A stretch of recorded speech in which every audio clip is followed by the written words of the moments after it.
साथियों नमस्कार। साथियों, आज जिस महामानव के सामने पूरी दुनिया नतमस्तक होती है, जिस बुद्ध के नाम से भारत को वैश्विक पटल पर सम्मान मिलता है और इस देश के प्रधानमंत्री श्री नरेंद्र मोदी जी जब विदेश में जाते हैं तो बड़े ही गर्व के साथ कहते हैं कि मैं बुद्ध के देश से आया हूं, मैं युद्ध नहीं बुद्ध को लेकर के आया हूं।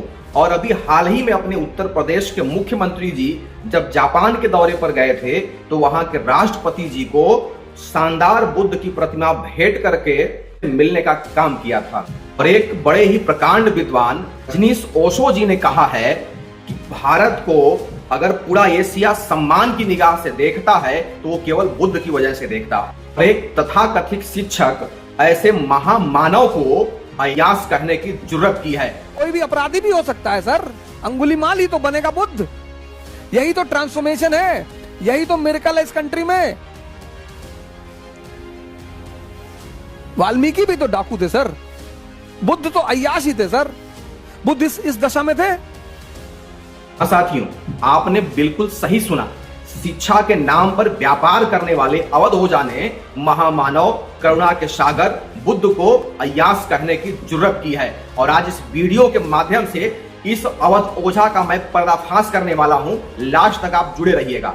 साथियों, आज हम बात करने वाले हैं देश के उस महान आदर्श को जिनको हम लाइट ऑफ एशिया कहते हैं, जो अपने ज्ञान से पूरे एशिया को प्रकाशवान किए, उस तथागत बुद्ध की बात करने वाले हैं। साथियों, बुद्ध ने अपने घर को छोड़ा, अपने राजपाट को छोड़ा केवल इसलिए कि शांति के मार्ग को पूरे दुनिया में फैलाया जा सके, करुणा मैत्री समानता के व्यवहार को सभी लोगों के अंदर लाया जा सके।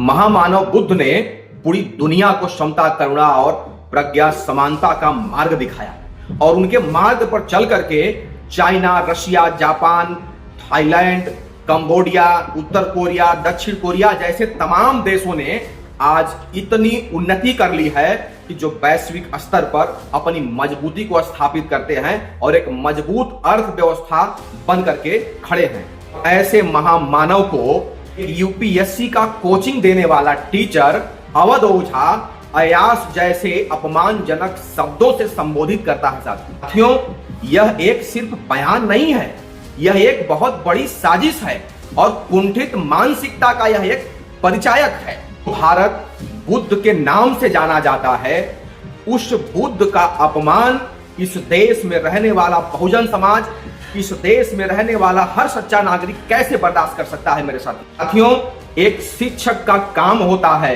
कि छात्रों को महापुरुषों के बारे में सही चीजों को बताना, इतिहास के बारे में सही चीजों का बताना। लेकिन ये अवध ओझा एक ऐसा शिक्षक है जो मासूम छात्रों के दिमाग में जातिवादी जैसे कुंठित मानसिकता का जहर घोल रहा है। साथियों, यह एक बहुत बड़ा जघन्य अपराध है। जरा सोचिए, बहुजन समाज के लोगों, इस शिक्षक को बुद्ध के त्याग और ज्ञान का महत्व नहीं समझ में आता है। वह देश के भावी आईएएस और आईपीएस अधिकारियों को क्या शिक्षा दे सकता है, वो क्या बताना चाहता है, क्या उनको सिखाएगा, यह उसके योग्य नहीं है। ऐसे शिक्षक देश के भविष्य कहे जाने वाले बच्चों के लिए किसी भी तरीके से परफेक्ट नहीं है।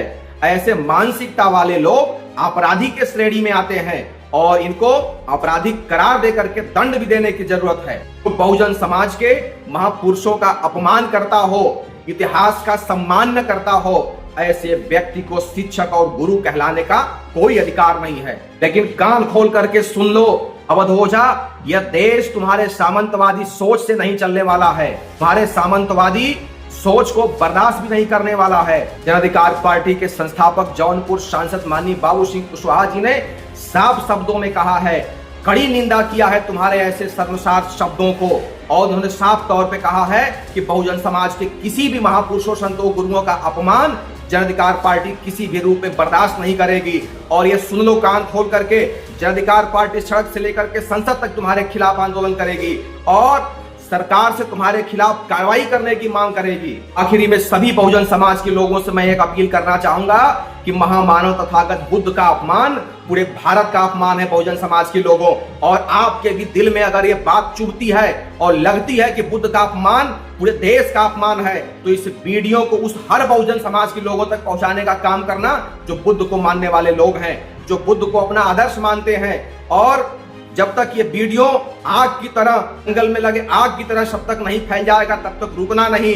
इस मिशन को रुकने मत देना। इस ओझा, अवध ओझा को सबक सिखा के दम लेना है मेरे साथियों। बहुत बहुत धन्यवाद। नमो बुद्धाय। जय भारत, जय भारती, जय संविधान।